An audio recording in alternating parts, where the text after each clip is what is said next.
Hi, Jess! Hello po. Hi, love! Good evening sa'yo. Sige, Jess, kwentuhan mo na ako. Ano bang maipaglilingkod ko kay Jess at napatawag po sa usapang LDR?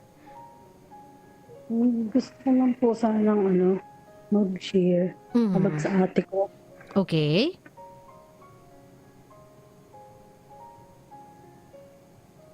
Sige po, kwento na po. Ayun, po kami ngayon po. Bali, wala po kami nabayaran.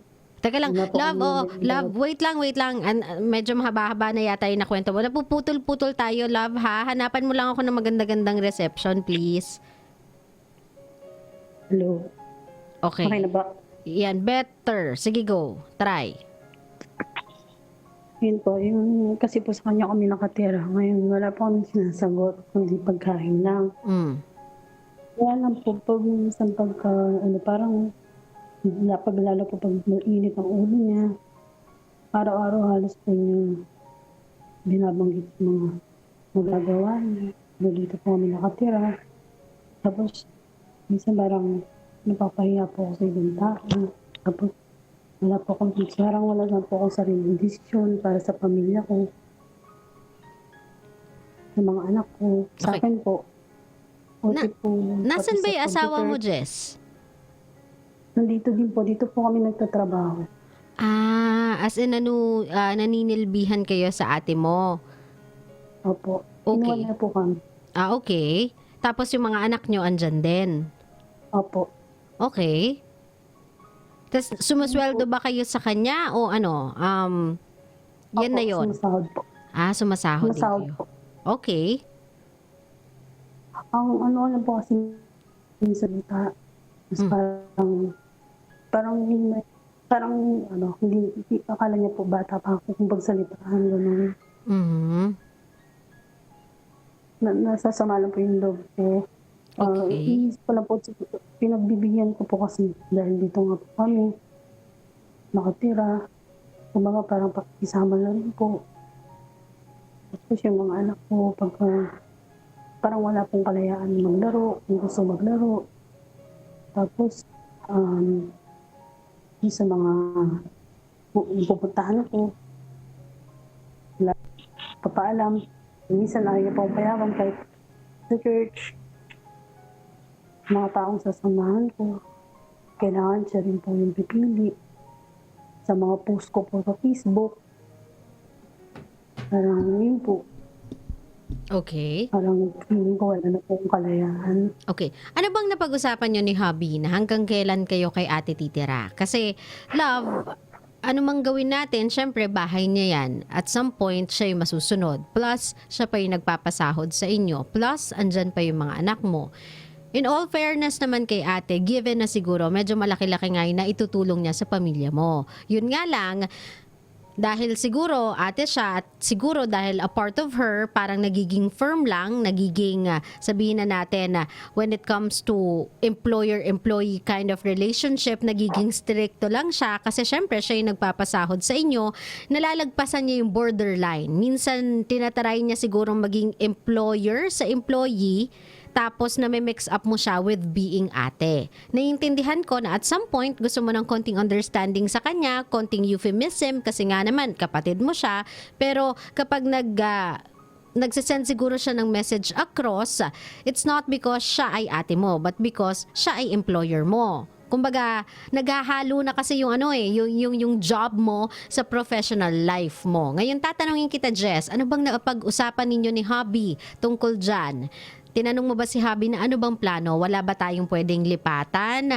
Or hindi ba tayo pwedeng tumira sa side mo na lang? Tapos magtrabaho na lang tayo somewhere else? Kasi mahirap talaga, Jess, magtrabaho sa sariling kamag-anak. Hindi mo mapaghihiwalay na sasama yung loob mo kapag napagsabihan ka, yung nagsasabi, nagtatry lang din naman na maging, sabihin na natin, amo sa pinapasahod.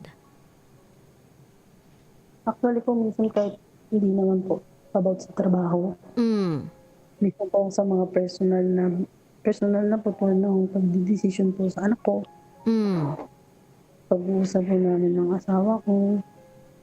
Hindi po yung mga ganun. Pero ano nga Hindi napag-usapan naman nyo po- ng asawa mo? Kasi yun nga yung sinasabi ko sa'yo, Jess, hindi niya na napaghihiwalay yung pagiging amo niya sa pagiging kapatid niya sa'yo. Minsan, nagsasabi siya sa'yo as amo, medyo namamasama mo din. Minsan, magsasabi siya sa'yo as ate, syempre, namamasama mo din. Ang pinaka-key kasi dito, Jess, is for you to leave her premises para wala siyang hold sa'yo para hindi ka niya makontrol. Kasi right now, helpless ka Sa kanya ka kumukuha ng lahat Sa kanya ka nakatira, sa kanya ka kumukuha ng ikinabubuhay ninyong dalawang mag-asawa kasi kayong dalawa, diyan kayo nagtatrabaho. So right now talaga, hindi mo maiiwasan na wala kayong freedom. Kasi kumbaga in short, papadaliin natin yung buhay. Umaasa kasi kayo kay ate ngayon Kaya si ate may full control over your lives, full control of everything na nangyayari sa buhay nyo. Hindi niya maihiwalay kasi feeling niya entitled na siya.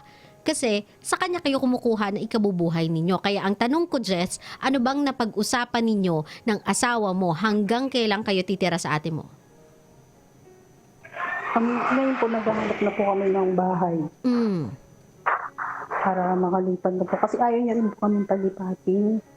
Ay, yung bagay na yon hindi niya na pwedeng pagdesisyonan. Yun ay desisyon nyo ng mag-asawa. Kaya nga ang lagi kong tanong, ano bang napagdesisyonan yung mag-asawa? Kasi buhay nyo na yan pamilya nyo na yan Yan ay isang bagay na hindi na pwedeng pakialaman ng ate mo. Whether she likes it or not, she needs to accept na at one point, aalis at aalis kayo dyan. Hindi niya pwedeng sabihin, ay hindi kayo pwede umalis, hindi pwede yon.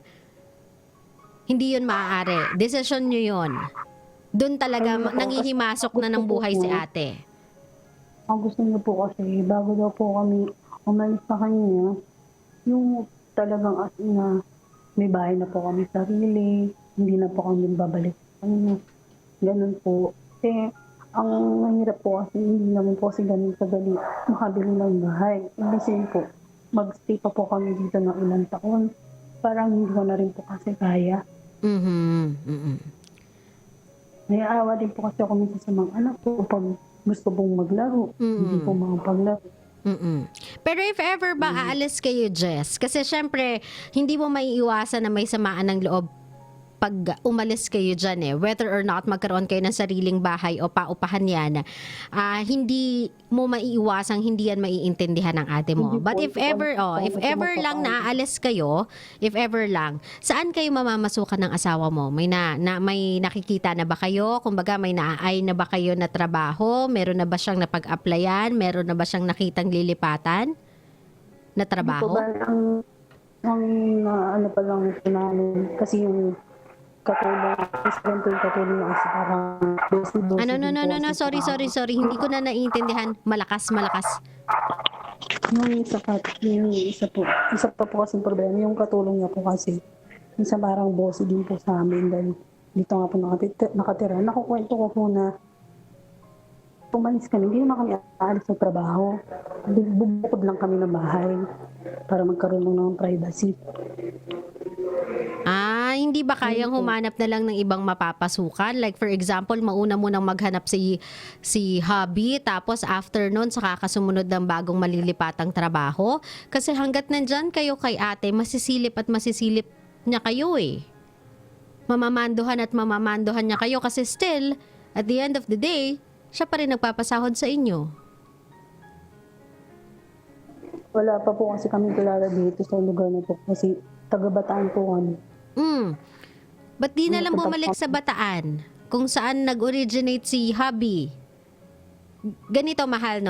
Makinig ka sa akin, Jess. Ganito kasi yon. Kahit anong gawin nyo mag-asawa, kahit bumukod kayo ng bahay, kung dyan din kayo magtatrabaho, kukwestiyonin lang din kayo ng ate mo. Nasasabihin niya lang na, ba't pa kayo bumukod ng bahay? Dito din naman pala kayo nagtatrabaho. Most of the time ng araw, andito din naman kayo. Hindi ba mas maganda pa, mas practical na andito yung mga anak ninyo, magkakasama kayo, nakikita niyo isa't isa, magkakasama ang isang buong pamilya dito, wala pa kayong binabayaran. Mas practical yon. Ganun lang din yung sasabihin ng ate mo. Believe me, damang-dama ko na yun yung sasabihin ng ate mo. So, ang maganda kasi dito, Jess, kung aalis kayo sa poder ng ate nyo, complete separation ang gagawin. Ibig sabihin, ultimo yung trabaho ninyo, iibahin. Mag-iibang buhay na talaga kayo. Magtatry kayong mag-asawang tumayo sa mga sarili nyong paa. Kung nahihirapan, naghihikahos, okay lang. At least mga sarili nyong pagsusumikap yung inaasahan ninyo, hindi yung sweldong ibibigay ng ate mo, hindi yung tulong na ibibigay ng ate mo. Kung magbibigay man ng tulong yung ate mo sa inyo, it's out of good heart, walang kapalit. Naiintindihan mo ako, love? Pero kailangan nyo Opo, kasing mag-usap napag-usapan na pa namin. asawa na kailangan mahal kapag umalis tayo dito kay ate. Meron na talaga tayong plano, may bago na talaga tayong buhay. Like for example, if gusto nating bumalik ng Bataan, pwede ba tayo magsimula sa side mo? Doon muna tayo sa bahay ninyo. Doon muna tayo manirahan, maghanap tayo doon ng trabaho. Tapos after nun, doon tayo magsimula ulit. Makaalis lang tayo sa poder ni ate. Hindi ba pwedeng ganon? Ang napag-usapan mo namin, abroad na lang po ako. Mas matagal na proseso. O, tapos, Hindi po, meron na po akong na-applyan. Kailangan ko na lang po ng medical. Ang problema ko po kasi hindi ko alam kung paano magpapaalam kay ate. sabihin mo sa kanya, ate, magpapamedical ako. Mangingibang Hindi po bansa yung ako. pag-abroad namin kasi pati po yung pag-abroad ko. Ay! Pag daw po akong mag-abroad. Jess, hindi ka na 18, hindi ka na din 14, hindi ka na 13, hindi ka na 12, may sarili ka ng pamilya at may mga anak ka. Unahin mo silang isipin kaysa sa galit ng ate mo. Huwag mo siyang intindihin, huwag mo siyang... Ang naman po nakakatiran kasi ako, nasusumbat niya po kasi lahat. Okay lang, pasumbat mo sa kanyang ganyan lahat. Pasumbat niya na lahat ng gusto niyang sumbat. Pero huwag ka magpapasindak. Pamilya mo kasi yung pinag-uusapan eh. Right now kasi, Jess, yung pamilya mo na dapat ang mas importante, hindi ang salita ni ate. Kung meron mang desisyon sa buhay ninyo, kailangan ang nagde-decide dyan, ikaw at yung asawa mo at hindi yung ate mo. Nagigets ko, ate mo yung inaasahan nyo ngayon, nasa poder kayo ng ate mo ngayon, siya yung nagsasweldo sa inyo ngayon. Kumbaga lahat ng ikinabubuhay nyo ngayon sa kanya nyo kinukuha. Pero hindi mo utang na loob sa ate mo yung buhay mo. You have to make a decision of your own. And you have to stand by it. Kailangan matuto ka manindigan sa desisyon mo nang hindi ka nagpapaalam sa kanya. Sabihin mo lang sa kanya, ate, total day off ko naman, lalabas ako te. O kaya te, pwede ba sa day off ko, gawin na lang muna natin Wednesday yung day off ko or Thursday or Tuesday, basta weekday. Pag tinanong niya bakit, ayusin ko lang yung papers ko kasi nga mag-a-abroad ako. Pag sinabi niya, ay hindi, ayokong nag-a-abroad ka or hindi ka pwede mag-abroad, sabihin mo sa kanya, ay ate, yung mga bata hindi na sila tumatanda pa urong. Mas malaki yung mga pangangailangan dyan. Hindi sasapat yung kinikita namin dito mag-asawa. Kailangan yung isa sa amin gumawa na ng paraan. At ate, gagawa ako ng paraan para to sa mga anak ko. Naintindihan mo ko? Opo. Hindi si ate ang magde-decide ng buhay mo, Jess. Kung lahat iaasa mo kay ate, ultimo decision mo sa buhay mo, walang mangyayari sa inyo mag-asawa. Plus, tatapakan niya lang ng tatapakan ng yung pagkalalaki ng asawa mo. Ganun at ganun lang yung gagawin niya. Kokontrolin lang kayo at kokontrolin. Si ate ba walang sariling pamilya? Meron po. Oh, meron naman Ayun pala po, eh. siya pa po yung parang, di ba po nag-guard po yung asawa ko. Parang, libre boy na rin po, ganun. Eh wala nga kasi kayong magagawa, dear. Kasi kayo yung pumasok sa ganyang setup eh. Alam nyo naman na kapag nagtrabaho ka sa isang kamag-anak, dalawa lang yan. It's either sobrang good ng relationship or masira yung relationship itself. Kung titignan mo naman, sa totoo lang, malaki yung tulong talaga ni ate sa inyo kung titignan mo siya bilang kapatid. Pero kung titignan mo siya bilang isang amo, abusado. Yan yung ate mo. So ngayon, Jess, wala ka na talagang ibang choice dito, dalawa lang. First, kailangan yung bumukod, mag-asawa, o 'di ba? Kumbaga, pakiusapan mo si hubby na hanap ka ng matutuluyan natin, hanap ka ng malilipatan natin. Gusto ko sana kasi kapag nag-apply ako sa abroad, wala na kayo dito. Kasi ayoko na ultimo yung mga kinikita ko, ultimo yung mga pinapadala ko, napapakailaman pa ni ate. Plus, lalo kang hindi makakagalaw kapag wala na ako dito. Kasi ako yung kapatid, ako nga yung kapatid, nahihirapan ako eh. Paano pa pag iniwan kita dito kasama ng mga bata kay ate? Hindi baka mag-away kayo? Kung sakasakaling masagot mo si ate, mag-aaway kayo ng asawa ni ate. So Jess, ang mas maganda dyan talaga na proseso ay ihiwalay mo na sila, pumunta kayo sa poder ng asawa mo, sabihin mo sa asawa mo, nakikiusap ako sa'yo, alis na tayo dito, lumayo na tayo dito, habang meron akong pagkakataong mag-apply sa ibang bansa. Para pagpunta ko ng ibang bansa, nasa ibang lugar na kayo, bagong simula. Nagigets mo ko, Jess? Opo. Kasi kung dyan lang kayo nandyan, tapos iaasa mo nyo lahat sa ate mo, wala. Wala kayong sariling desisyon. At habang buhay lang kayong pakikilaman ng ate mo, wala kayong pag-usad. Just this time around, kailangan mong manindigan kay ate. Hindi naman tayo sa namamastos, na-appreciate mo naman lahat ng tulong niya, na-appreciate mo naman lahat ng ginagawa niya or ginawa niya para sa inyo at sa buong mag-anak mo. Yun nga lang kasi may hangganan lahat. Kahit papaano, kailangan kanyang pakawalan para matuto kang mag-isa. Para matuto kayong mag-asawang bumuo at magtaguyod ng sarili niyong pamilya nang hindi umaasa sa kanya. Naintindihan mo ko, love? Opo. Kausapin mo si Habi. Kailangan niya talaga mag-usap. Ayoko po kami magkaroon ng... Ayoko na po kasi magkaroon kami ng sama loob ng ate ko. Hindi yan. Mag-thank you ka lang sa kanya. Mag-thank you ka, ate. Maraming salamat sa lahat ng ginawa mo. Sa totoo lang, na-appreciate ko yon. Lahat ng pagtulong mo. Noong mga panahong walang-wala kaming mag-asawa. Ikaw yung unang taong tumulong sa amin. Ikaw yung kumukup sa aming mag-anak. Ikaw yung nagbigay sa amin ng bagong simula. Ate, ma-appreciate ko yun. Na-appreciate ko yun. Pero ngayon, gusto ko sanang bumukod para naman sa sarili kong pamilya. Para mapakita ko sa'yo kung ano natutunan ko sa'yo over the years.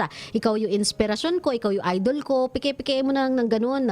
'Di ba? Anuhin mo na lang, bula-bulahin mo na lang ng ganun. Idol kasi kita, ate. Gusto ko one day maging katulad mo ko. Gusto ko one day yung pamilya ko katulad ng pamilya mo. Gusto ko successful din ako katulad mo. So, hayaan mo ko, ate, gagawin ko to. Magbabaka sakali ako. Tatapangan ko yung loob ko. Bubukod muna kami ng pamilya. Susubukan ko kung kaya ko nang itaguyod yung pamilya ko. Katuwang ng asawa ko. Katulad ng ginawa mo sa pamilya mo. Ganun lang, Jess. Huwag ka matakot kay ate. Kung makakarinig ka kay ate, dala lang yan siguro ng malungkot siya. Dala lang yan siguro ng... mainit yung ulo niya, dala lang yan siguro ng wala siyang bilib kasi for how many years sa kanya kayo nakasuso, di ba? Pero hindi ibig sabihin yan, hindi nyo kaya nang kayo lang mag-asawa. Pero ang kailangan yung unang kausapin dyan ay kayo munang mag-asawa. Mag-decide kayo ng maayos na plano para hindi lahat dala lang ng init ng ulo, dala lang ng taas ng emosyon. Lahat dapat pinag-iisipan. Kasi hindi simple yung gagawin ninyo. Iintindihan mo ko, love? Opo. So, kung meron kang gustong sabihin kay Ate Jess, sa isang babae na sabihin man natin marami mang yaw-yaw, marami mang sinabi sa inyo, marami mang ipinarating sa iyo na ikinasama ng loob mo, hindi naman natin na itatanggi or hindi natin maitatanggi na ang laki din talaga ng naitulong sa pamilya mo. Ano gusto mong sabihin kay ate? Gusto ko naman sabihin na, ate, thank you sa mga ibigay mo. Pero, yung isa sa masama yung loob ko kasi parang pakiramdam, feeling ko hindi mo na iniisip yung nararamdaman ko. Pero, mahal na mahal kita. Tsaka, maraming salamat sa pagtulong mo sa amin. Hindi yung makakalimutan. Nagalit na ako. Hanggang pagtaan na ako. Paglaki ng mga anak na maalala ka nila na ikaw yung tulong sa amin na time na walang kami. Ang wish ko lang din sana ganyan ugali mo sa iba. Kung di na sana sa ibang tao buhugin mo para silang masasabi sa'yo. Kasi ako kaya thinking kasi kapatid ko, pero pag sa ibang tao parang masakit. Kahit ako makarinig ng masasaktan yun. Yun lang po. Just naiintindihan ko na at some point, lalo na right now, you don't feel like defending yourself, hindi mo maipagtanggol yung sarili mo kasi alam mong ngayon wala ka pang karapatan, ngayon wala ka pang may pagmamalaki kay ate, pero sana this time around kayo mag-asawa, tumayo na kayo sa sarili nyong paa. Huwag kayong sumandal sa kahit kanino para mabuhay kayong mag-anak. Pareho naman kayong willing, pareho naman kayong able, hanap kayo ng trabahong patas. Yung hindi naghihintay at hindi humihingi ng awa. Yung trabahong alam nyong pinagpaguran ninyo. Yung trabahong alam nyong yung lahat ng meron kayo, you earned it. Karapatan nyong magkaroon nun kasi pinagpaguran nyo yon, hindi dahil naawa sa inyo, hindi dahil ibinigay lang sa inyo, hindi dahil kapatid, kamag-anak, hindi ganon. Kung hindi dahil pinagpawisan ninyong mag-asawa. Naiintindihan? Opo. Huwag ka mag-alala, si ate man, matabil man ang dila, maintindihan ka niyan. At kung sakasakaling one day, umusad yung buhay mo, huwag mo lang kakalimutan si ate. Lagi mo pa rin siyang kakamustahin, lagi mo pa rin siyang i-chat, i-open mo pa rin yung communication sa kanya para masabi niya din one day na kahit pala ganun yung naging trato ko sa kapatid ko, napakabait niya pa rin sa akin. Para kung ano man yung relationship nyo na bilang mag-ate, bilang magkapatid, yun ang masave mo. Pero yung relationship nyo bilang employer at employee, this is something you have to let go. Kasi lalo lang kayo magkakasamaan ng loob. Okay? Opo. Maraming salamat, Jess, sa pagtawag and good luck sa pag-abroad mo. Magsumikap ka lang, makakapasok ka niyan, ha? Salamat po. Salamat, Opo, thank you dear. po. Ingat ka.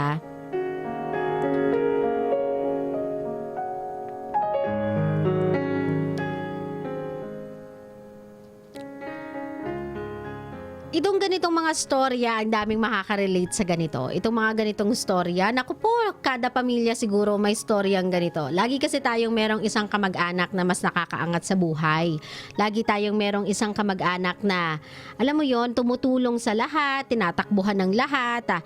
At some point, maiinis ka kasi nakakapagsalita sila ng masasakit, nakakapagsalita sila ng hindi magaganda.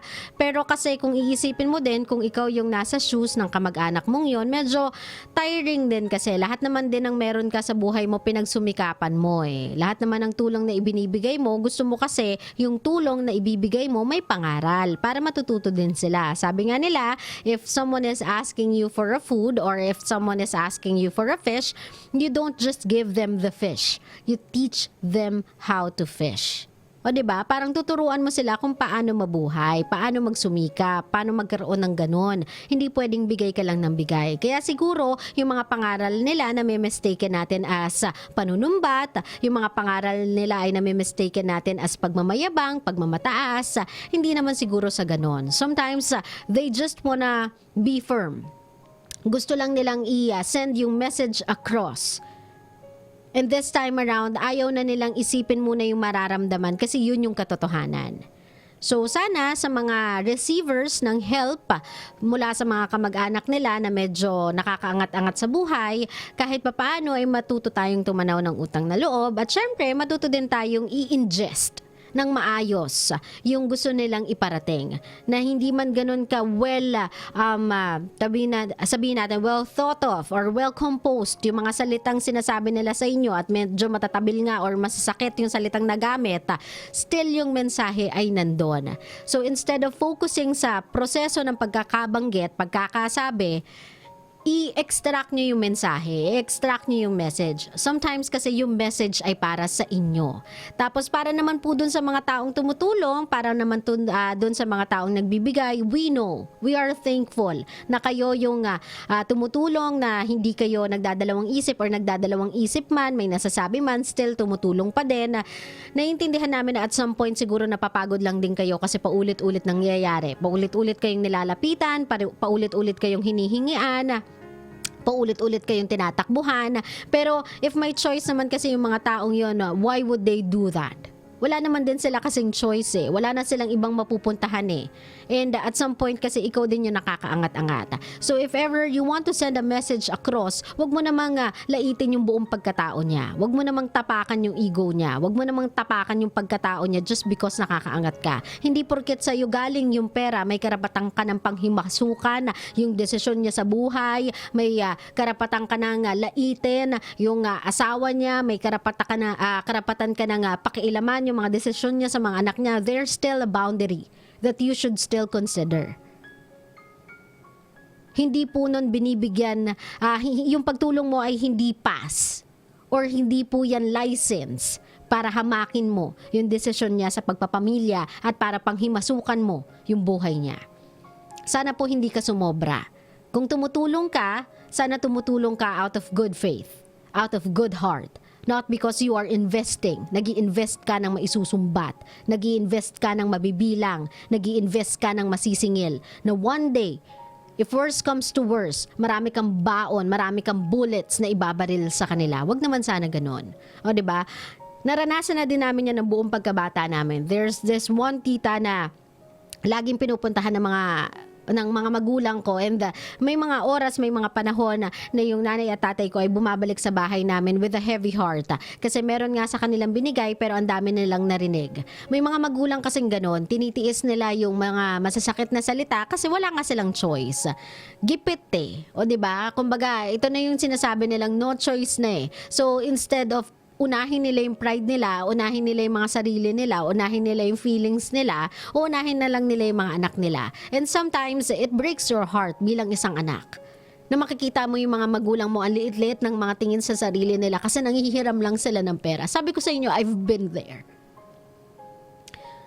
Pero that's one thing I appreciate dun sa mga taong yon, na kahit ganun yung nangyari nung pagkabata ko, hindi ako nagtanim ng galit sa kanila. Kasi feeling ko naman na hindi nila gustong iparating yon sa mga kapatid nila kasi tumutulong pa rin naman sila Marami man nasasabi, marami man na ipaparating na hindi maganda, tumutulong pa rin lang naman. Pero syempre siguro sa side lang ng anak, it's just so hard to see your parents na nade-degrade yung pagkatao, na ang liit-liit ng tingin sa sarili nila, na ninanamnam yung mga salitang wala kang kwenta, ninanamnam yung mga salitang ba't ka pa nagpamilya, hindi mo naman pala kaya, o di ba? Masakit 'yon. Pero sa mga anak po, lalo na sa mga anak ng mga taong ganito na napagsasabihan yung mga magulang, never ever mangingiilam kayo, manghihimasok kayo, magsasalita kayo. Wala pa kayo sa posisyon. If you want to help your parents, hindi nyo sila kailangan ipaglaban. Hindi nyo kailangan bastusin yung mga kamay na tumutulong sa inyo. Ang kailangan ninyo ay magsumikap sa kung ano yung ibinibigay sa inyong tulong. Pagkasyahin mo yun, gawin mo yung inspirasyon, motivation, so that pag lumaki ka, ibabangon mo yung pamilya mo from ground up. Para hindi yun maranasan ng pamilya mo ulit, hindi din maranasan yun ng mga anak mo. That's how you motivate yourself to do better things in life, to be better in life. Huwag kang magtanim ng galit. Bagkus, gawin mo yung ladder, stepping stone to be better.